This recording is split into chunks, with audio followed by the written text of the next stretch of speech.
All right, welcome to Lecture 1. This is your Introduction to GIS and Data Models for Summer Session 3. So, didn't really get into this, but a little bit about who I am and why I'm teaching you all here. Again, my name is Mirella Shaban. I am your instructor for this course. I've been teaching this since the summer of 2021. So at this point, it's a pretty well-rounded course and hopefully will be very efficient and quick in getting you guys into GIS and understanding the fundamentals so that you can succeed in this. I am a PhD candidate in the Environmental Sciences department. I am entering my 5th year. My dissertation is on something called, it's a long-winded title, Spatiotemporal Analyses of Infrastructural Impacts on Ground Conditions and Particulate Matter Concentrations in Utqiagvik, Alaska, using a micrometeorological approach. That's long-winded, but basically that's the majority of why I'm at the University of Virginia. In addition, I've looked at things like air pollution on COVID, morbidity and mortality in the Eastern Mediterranean. I've studied physical oceanography. I've done a fair bit of work in food insecurity and ecology and Syrian cultural violence, among some other things. This says 4+, but at this point it'll be about 5+ years of mentoring undergraduate researchers in a multitude of things, some of these being data visualization and analytics in R, GIS, literature reviews, risk analysis, and other things. I did my bachelor's degree at Virginia Commonwealth University in Richmond, Virginia. I'm born and raised in Richmond, Virginia, and I'm a Lebanese expat. This photo over here is from some of my research in Utqiagvik, Alaska. It's the northernmost point of the United States, and that's a little bit of the view that we get when we get to go up there and do our research. So class expectations, this was already somewhat mentioned, but I'm expecting that you've already looked at your syllabus, you've purchased your required lab book. Be on time to class. That's not as relevant for this asynchronous course, but take good notes and ask questions as you have them. You're here to learn and interact as best as you can. You should be devoting about 2 hours Monday through Friday each day, as well as probably around, I would say more so 1 to 2 hours a day outside of class for your assignments, tutorials, and your final project. That'll vary depending on the amount of tutorials asked of you, the rigor of the assignments, and of course, once you start factoring in the final project, probably will extend that amount of time. If you have a question, the proper order of operations to answer them, and I will say I do this even during the semesters when I teach or TA in the semesters, as well as when I have this class synchronous. This is the order of operations I ask of all of my students. You should be looking at your slides and your notes first. Then, if you can't find it within your notes and your slides, your workbook and such, go to Google. Learn how to put in a question in Google properly. You can use Esri as a website, you can use Stack Overflow, even sometimes threads like Reddit can help you answer questions. GIS is one of the most well-documented softwares in the world. So the answer to your question is out there. You just have to know how to look for it. If all of that fails, then go to Piazza and go to your classmates on Canvas. And finally, if there is a question that you just cannot figure out or an issue that you're just struggling with, ask me and ask Savannah. The reason for this is that, of course, once you are done with this course, you're not going to have the immediate access to Savannah and I that you will during this course. So you need to know how to answer questions that you have, and you need to know how to go through information that you've already either taken in notes, information that you have through slides, through workbooks, and parse through that to answer the questions that you have. I do expect, of course, that you keep up with your assignments. Please try to not leave them until the last minute. You can submit anything and everything up until the last day of the course at midnight. After this, if I receive any emails asking for regrading, asking to submit things late, I just will not respond to those emails. The reason being is the turnaround for this class is very quick. We're expected to have final grades put in about a day or two after the course ends, so there is no wiggle room outside of the course end. Plan accordingly for that. Also keep in mind that around 5 p.m. on Fridays through Sunday, I'm not going to be responding to emails quickly. So plan accordingly.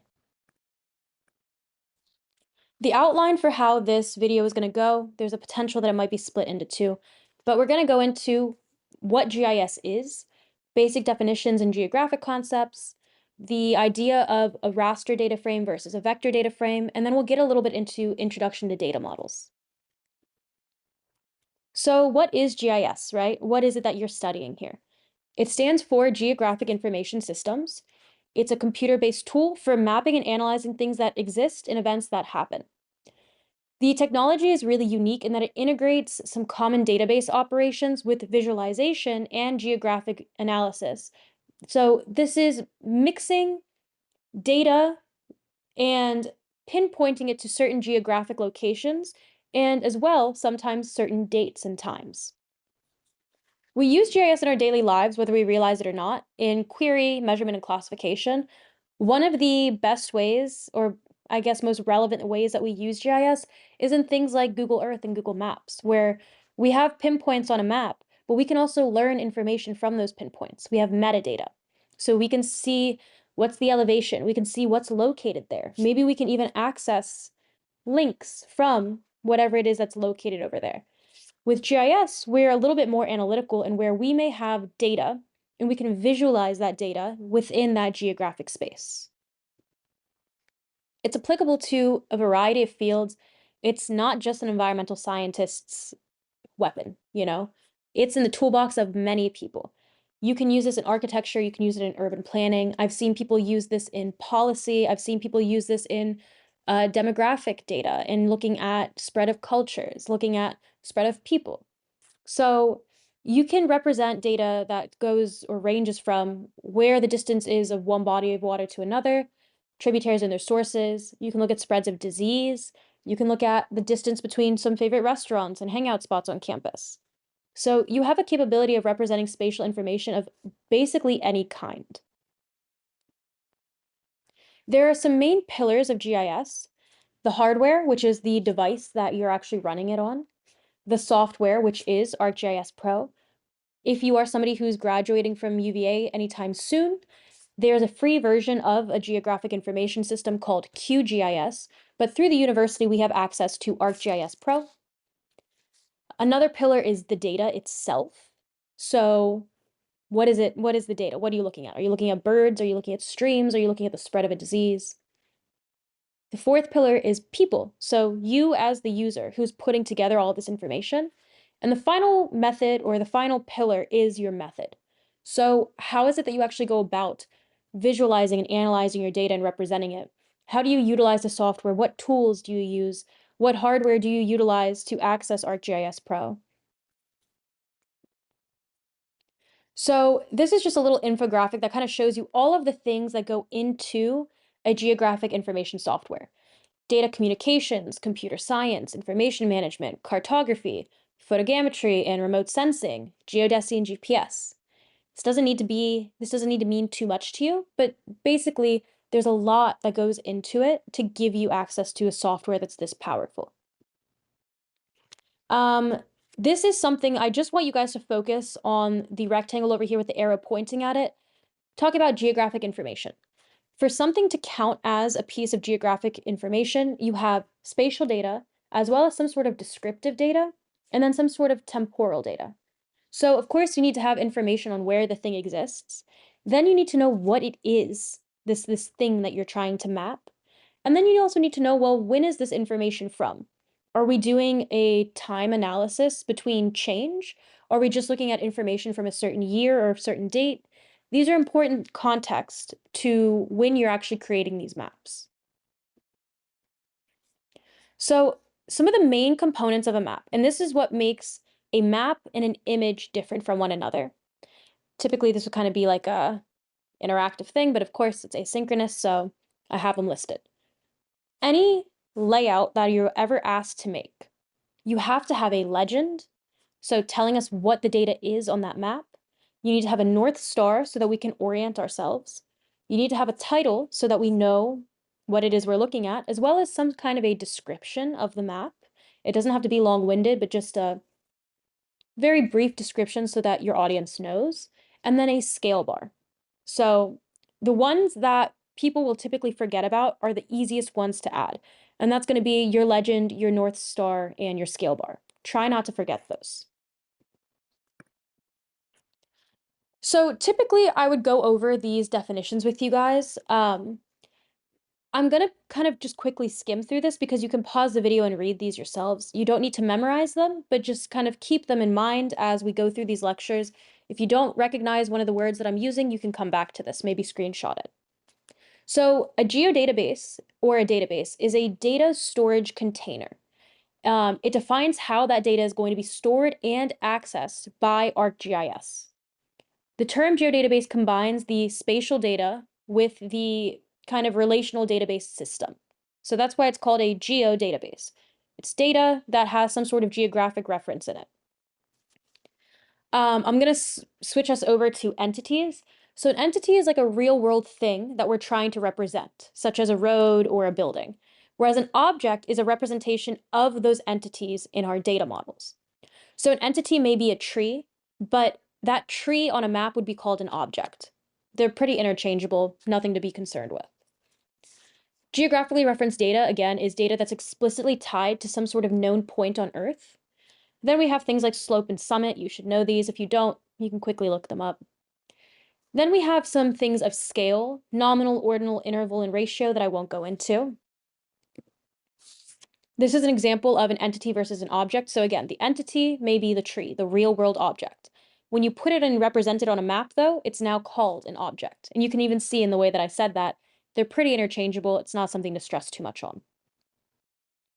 These are a bit more important definitions for you guys that you'll hear a little bit more throughout the course. So a projection is a transformation from a sphere onto a flat plane. And we do that when we're doing GIS, right? Maps are flat, but the real world is in three-dimensional. Scale is the relationship between the map document and the actual portion of Earth it's meant to represent. A geographic grid is just based on the spherical globe model of the Earth. Datum is a big one, and people do tend to get confused with this a bit. This defines the origin and the orientation of latitude and longitude. It provides you some sort of a frame or reference for measuring locations on Earth's surface. So basically like a reliable starting point, so then you can make accurate measurements based off of that. Then you have a file geodatabase. We recognize this as a folder. So when you are looking at it, it looks like a folder. But again, a geodatabase has all of that information tied to itself that allows you to map it with some sort of metadata attached to it. And then extent is how large of an area is being represented by that data layer, and what are the boundaries of that data layer. So this is a visual from one of the books I used to recommend you guys get. I no longer recommend it. It's just extra money. You can find these things in my lectures. But this is just an example of a geographic grid showing you that kind of spherical grid system. You can pause this or come back to this later. This is something I'll skip over. This is something I'll stick on for a moment. So we mentioned how maps are 2D and the world is 3D. Because of this, we get a bit of distortion. Whenever we take something that is three-dimensional, we try to flatten it out. The best way that you can think of this is if you tried to take an orange peel and you were to try to peel it, no matter how best you do it, and then flatten it out. No matter how you try to do it, you will still have breaks in that peel because it has a dimension to it. And when you try to flatten it out, there'll be rips and breaks to kind of account for flattening it out onto a lower dimension. These are some examples of distortion. So you have just an idea over here on the left-hand side. You can see that this is one way to project the world, right? Now we know the world doesn't look like that. It doesn't look like an elbow macaroni. You can see also that it really makes Asia look pretty wide, but not as wide as we know that it is. It makes Africa look a little shorter than it is, but we know that it's an enormous continent. If you look in the upper right-hand side over here, you'll see multiple projections of the state of Alaska and how the distortion varies between those projections. So you may think that this one in the top left of this top left version of Alaska might look the best to you.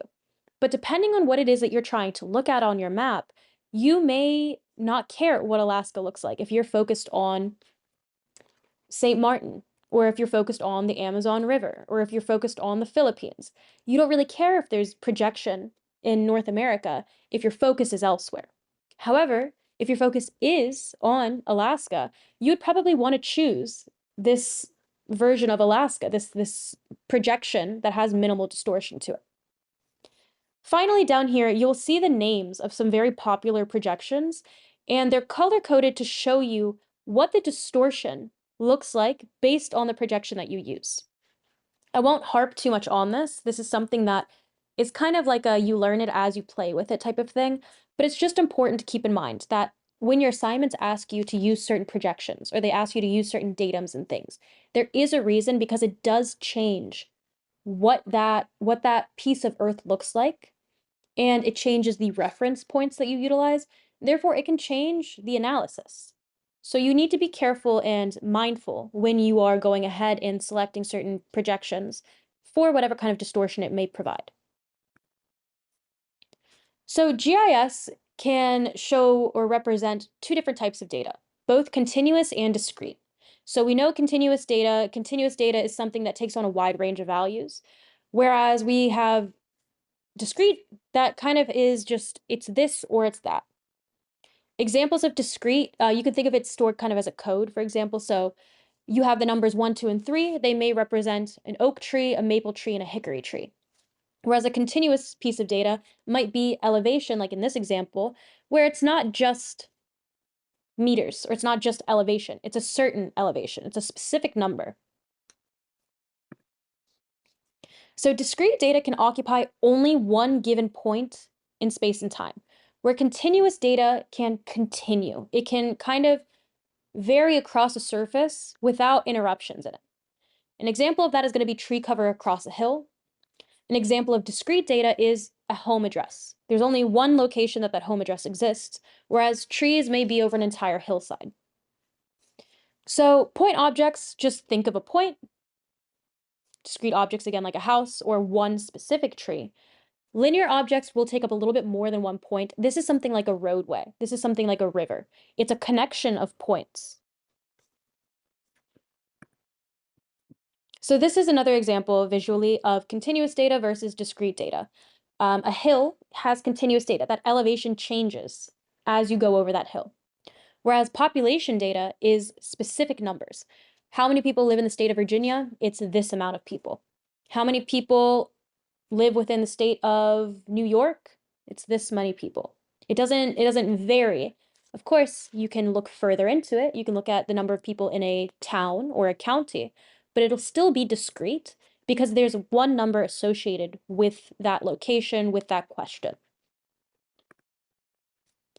So then we have raster versus vector data. This is something that you will definitely run into in this course. You will mostly be using vector data, but towards the end of the course, you will utilize some raster data.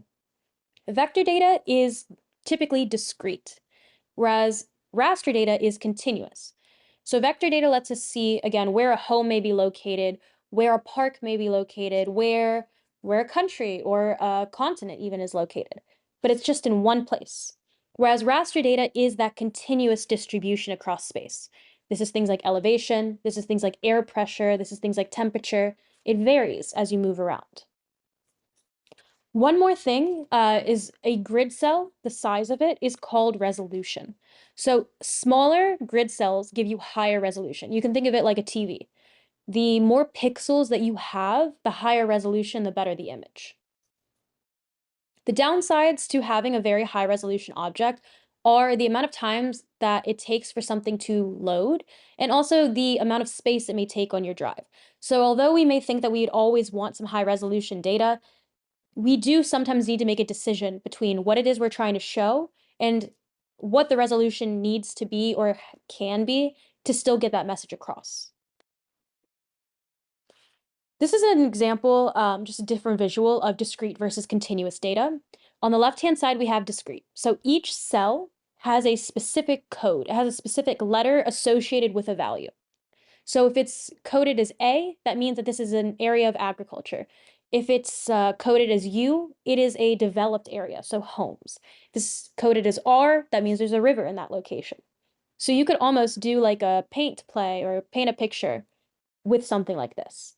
Continuous data on the right-hand side of the screen, you can see each cell has a value, and those values are ranging. So we're in the 600s and 700s, but each cell is varying slightly. This is a different visual of it, continuous versus discrete, looking kind of at rasters, right? On the left-hand side, that is a raster. They do great at showing you continuous data. On the right-hand side, we have discrete land cover. You can see when we're trying to show something that's continuous, it doesn't do as good of a job. It's a much lower resolution. There's not as many pixels, whereas with rasters, you have way more pixels in that image. This is something I'll actually skip past. We'll sit on this for a second. So how does GIS represent data, right? When it comes to a raster, it's going to break apart the area into those pixels that we mentioned. We also call pixels grid cells, and we also call them raster elements. Most often, you're going to hear it called either a pixel or a grid cell, though. Then each of those pixels or grid cells are assigned some value that represents either continuous or discrete values. Where a vector really just shows you discrete data 99% of the time, a raster will show you continuous data, let's say 97% of the time. So rasters they're a little bit larger of files, they're a bit higher of a resolution, but they do have a little bit more variability in what you can represent in them because of that. Then we have, kind of looking further into this, the idea of points, lines, and polygons. A point is a singular cell, a line is multiple cells that are touching or connected, and then a polygon is multiple lines that are then touching and connected. So it builds upon itself. And you can see at this image, we have these separated points. Then we have a line where it's just multiple points touching each other in any direction. And then we have a polygon. This is saying area because it's filled in, but a polygon is just the borders basically all touching one another. Sometimes it's difficult to distinguish a line from a polygon. Just keep that in mind as you go. Vector data likes to use points and lines to represent certain features. Polygons are represented by boundaries in this case. So that white square or white rectangle that you see is a polygon. The line that you see there is a line, and that home that you see there is a point object.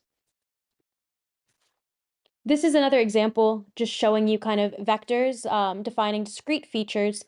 You can see our points over here. You can see our polygons, which are just basically anytime it's an enclosed space between lines, it's now a polygon. A line is a line. Nodes are areas where things may kind of connect. You don't have to focus too much on that. The same thing with a vertex. Vertex is just kind of where we have an angle or a shift and change. I don't care for you to harp on those. I care that you know the difference between a point, a line, and a polygon. So we have different coordinate systems, right? We have Cartesian coordinates, we have spherical coordinates. You don't need to memorize this. This is a slide that you can come back to. The main takeaway is that a Cartesian coordinate pretends that the world is flat. This little black box of grid cells that you see over here with the red line in it is kind of viewing the area as if it is flat.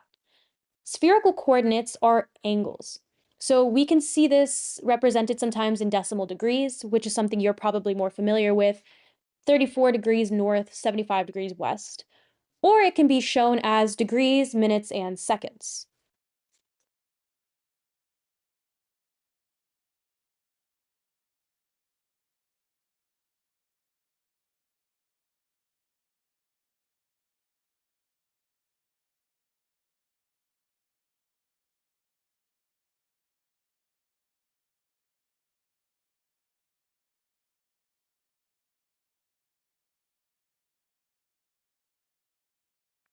All right, and to reshare now. So, geographic grids, Cartesian planes, it's all about, both of these things are basically about just telling you where the location of a thing is. Your geographic grid is going to use the equator, the prime meridian, latitude and longitude, and some sort of an angular measurement potentially. A Cartesian plane is just using an XY coordinate and a map projection. So, what about lines? In a raster, we can have cells that are just next to one another. In a vector, we can use an ordered list of points and assume that they're connected by straight lines. This is where you may have multiple xy points, and you can make the assumption that this point and this point are both on a river, and this is one continuous river. Therefore, instead of it just being separated points, it's a line. In polygons for vectors, we can try to fill in the area with points, but points don't have a size when it comes to vectors. So we don't really need to fill in the area. Again, it's just that outline, those borders, that make a polygon what it is with a vector dataset. With rasters, it's a lot easier because a point is the entire cell. Lines are any of those cells that touch, and polygons are also the cells that touch that are more than one wide. I'm going to skip us past this one. So this is a nice little table telling you rasters versus vectors for points, lines, and polygons. You might want to screenshot this, just kind of keep it on the side. I won't go into it, but I'll just keep it up for this 1 second. So there's a saying, raster is faster, but vector is correcter. The reason that we say this is that raster data structures mirror the array or matrix structures that is pretty common in like computer programming. So it makes them quick. But vector data structures are very complex and a little bit more computationally intensive.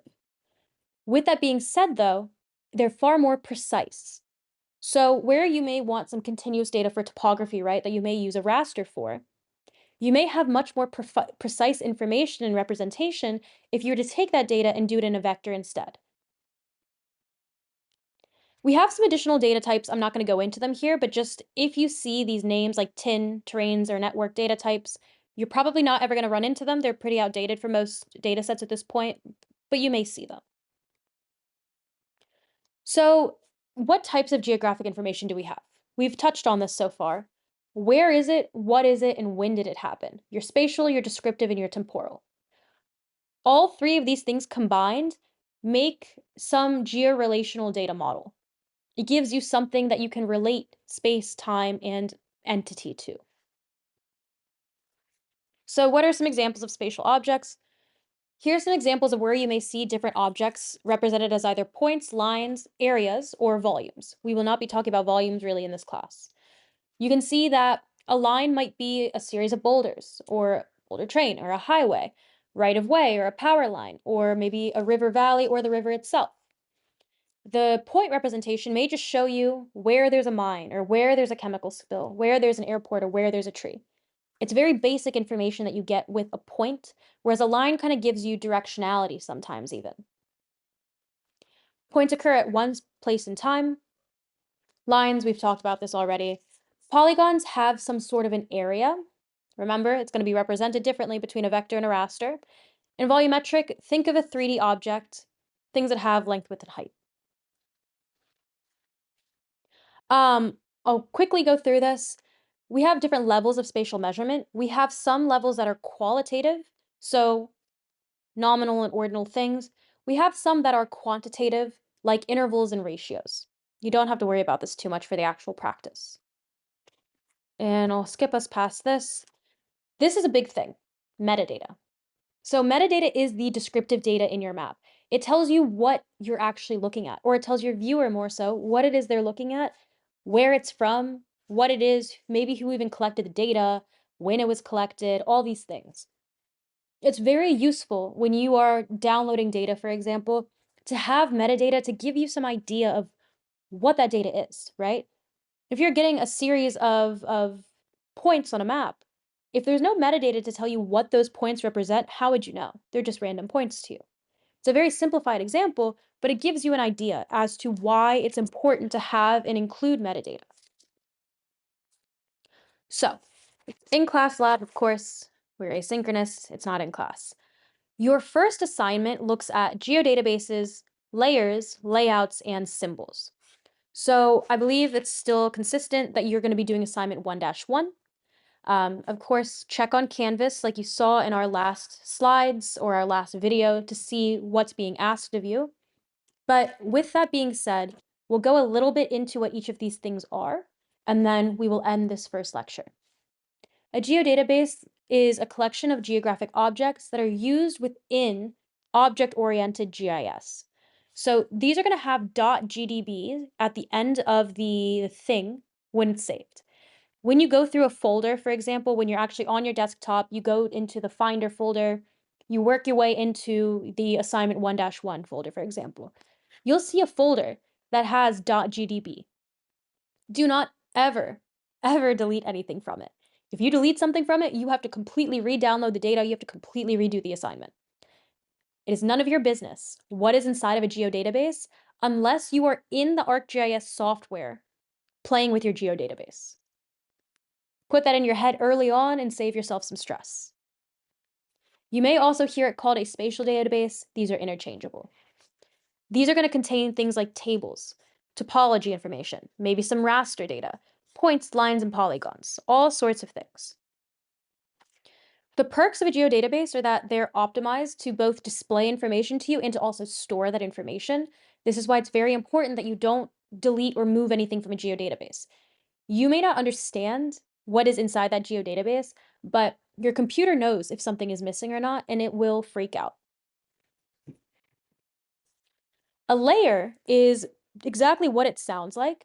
When you are in ArcGIS and you've opened up a map for the first time, you're going to see a content pane. You're going to see something called drawing order within it, and there's all these different tabs you can click, but you're going to be working in this far left tab. And from there, you'll see the map itself.